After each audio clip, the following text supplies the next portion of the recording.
बीड जिल्ह्यातील शेतकरी आसमानी संकटात सापडला आहे। एकीकडे पाऊस नाही तर दुसरीकडे छोटे छोटे जे काही पीक पेरा आहे तो आता हरणाचे कळप जे आहे ते उद्ध्वस्त करताना पाहायला मिळतात।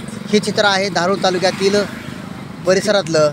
प्रचंड प्रमाणामध्ये हरणाचा जे कळप आहे तो हरणाचा कळप शेतीमधून जात असताना नक्कीच तुम्हाला पाहायला मिळतोय। मात्र हेच कळप रात्री, सकाळी आणि दुपारी तिन्ही वेळेला जे काही पेरलेलं पीक आहे ते फस्त करताना व्यस्त आहे। त्यामुळं इथला शेतकरी पुन्हा एकदा आसमानी संकटात सापडला पाहायला मिळतोय।